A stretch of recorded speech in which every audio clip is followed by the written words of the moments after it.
মন্দির বাজারে ধসে মৃত্যু, দেওয়াল ধসে মৃত্যু মা ও দুই কিশোরী কন্যার। পরিবারের ৩ জনের মৃত্যু ঘিরে শুরু হয়েছে রাজনৈতিক চাপানোতর। বিজেপি সমর্থক বলে আবাসের টাকায় দেরি, অভিযোগ বিজেপি। মৃতদের পরিবার সিপিএম সমর্থক বলে আবাসের টাকা পেতে দেরি। ঘটনাস্থলে গিয়ে দাবি প্রদেশ কংগ্রেস সভাপতি শুভঙ্কর সরকারের।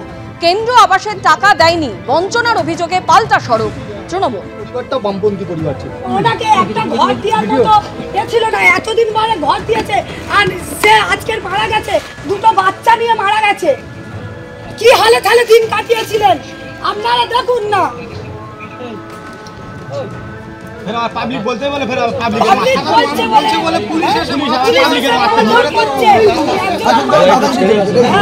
মাথা ফাটিয়ে দিয়েছে দিয়ে তাকে আমরা সকাল 8টার সময় দেখতে পেলাম যে পুরো দেওয়ালটা পড়ে আছে, বডি দেখা যায়নি। চেঁচিয়ে লোকজন ডাকলাম, ডাকতে সবাই মাটিগুলো শাবল দিয়ে ছড়িয়ে ছড়িয়ে। যাদের মোটরসাইকেল আছে, গাড়ি আছে, 3 তলা বাড়ি আছে, তারা সরকারি সাহায্য পাচ্ছেন বাড়ি বানাবার।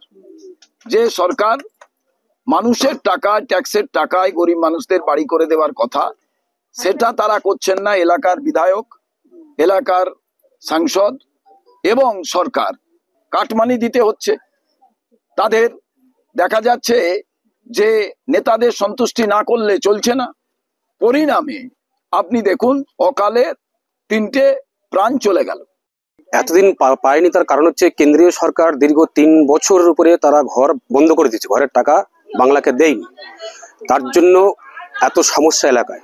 এখনো প্রচুর কাঁচা বাড়ি রয়েছে। কিন্তু ঘটনা হচ্ছে রাজ্যের মুখ্যমন্ত্রী মমতা বন্দ্যোপাধ্যায় তিনি গত ডিসেম্বর মাসে তিনি তার নিজস্ব তহবিল থেকে বাংলার বাড়ি, বাংলার আবাস যোজনার থেকে সেখান থেকে ঘরের টাকা দিয়েছেন। প্রথম কিস্তির টাকা পাওয়ার পরে বৃহস্পতি কর্মকার তিনি লিল্টন পর্যন্ত তিনি ঘর বেঁধেছেন। দ্বিতীয় কিস্তির টাকা ঢুকেছেন 29 আগস্ট, গত 29 আগস্ট টাকা ঢুকেছেন। কিন্তু প্রবল বৃষ্টির জন্য তিনি ব্যাংকে গিয়ে টাকা তুলতে পারেননি এবং তিনি ঘরটা সম্পূর্ণ করতে পারেননি। না, আগে তো তালিকা তো রাজ্য সরকার তো করেছিল, কিন্তু কেন্দ্রীয় সরকার 3 বছর তো সেই তালিকার টাকা দেয়নি, ঘরের টাকা তো বাংলাকে দেয়নি। 3 বছর আগে যদি তিনি টাকাটা দিতেন তাহলে এত কাঁচা বাড়ি থাকতো না, সবাই পাকা বাড়ি হয়ে যেত।